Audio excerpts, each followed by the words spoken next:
A warning, the video you're about to see is graphic. It was a routine 911 call from a gas station attendant over an allegedly stolen beer that brought Las Cruces police here in 2022. You're not coming back on file, man. Hey, step out of the car. There is going to be a strong reaction. Attorney General Raul Torres is bracing for what comes next. There will be a strong and understandable sense of anger. His office released this video today. Okay, step out. Police say they cannot identify Presley Eze, a nurse working in the area. A contentious back and forth quickly escalates and turns physical. The view from a witness with a cell phone shows things more clearly. Two officers and Eze wrestle on the ground, and right there, you can see Eze is holding a taser. A second later, Officer Brad Lunsford pulls out a gun and pushes it toward the back of Eze's head. And he pulls the trigger. Torres says Eze never used that taser. So he came out that day to kill my son. Eze's family, their attorney, and the local NAACP stood by the Attorney General when he announced, We determined that criminal charges were justified in this context. Officer Lunsford surrendered to agents from the Office of the Attorney General. He was taken into custody. He is now charged with manslaughter. Torres. Now, like we always know, they're going to justify themselves. We know that because that's just what they do. They are the law. They have the judges, the attorneys, the district attorney. They run everything. Who's going to find themselves guilty? No one. So of course they're going to say that they see that this was justifiable. That's what they get paid for. To cover everything up because they're not going to tell you the truth. But this is bigger than what I'm talking about right now. This is what I want black men to understand. We are under attack nationwide. This is what I want you to understand. And we better come together. We better unite. We better get ready to do something. Because one thing I always tell people all the time, because, you know, they always bring in the attorney, Mr. Crump, whatever his name is. They go back and forth and stuff. The officer gets about 6 to 7 years, you know what I'm saying, in prison. If you lucky, you get that out of the situation, you know what I'm saying. And then they give the family, you know, $1.5 million of tax dollars that come from us. So they get to murder us and we have to pay for it. Let me repeat that. They get to murder us. They get to murder a black man. And then we have to pay for it. See, and one thing they got is a lot of money. And they can pay for a lot of bodies. And that's what I think is going on here. I don't even think they really care about the money.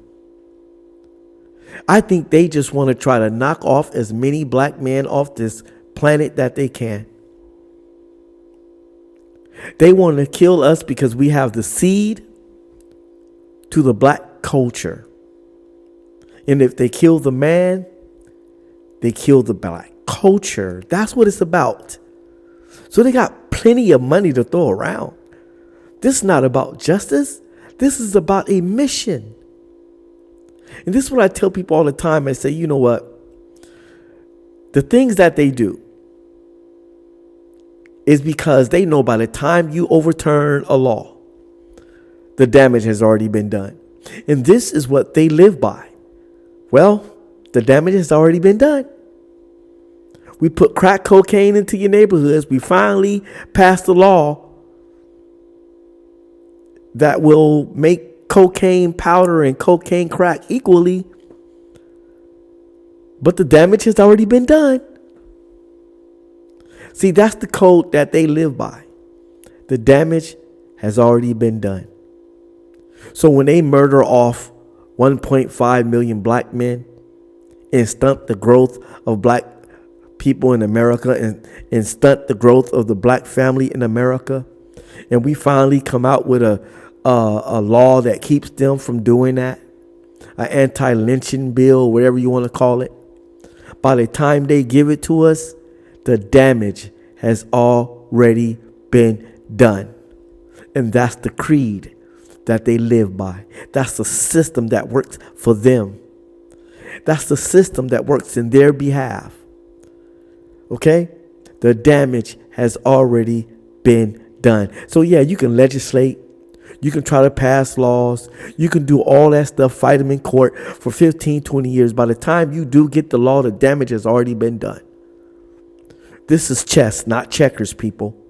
I said, this is chess, not checkers, people. I said, this is chess, not checkers, people. So what black men have to do today, you have to unite, and you better find some way to protect yourselves. By all means necessary. You better start protecting yourself. That's what this boiled down to. We ain't got no time to be waiting for 15, 20 years for them to pass a law. By then, you know what's going to happen?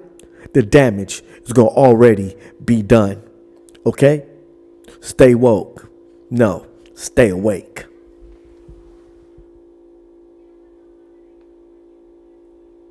Says his office will not attempt to keep him in jail until trial. There is likely to be a counter reaction that divides members of the community. Oftentimes, this can lead to things occurring on the street, violent protests and social unrest. To honor the family and to honor the pursuit of justice, that we can do everything that we can so that calmer heads will prevail.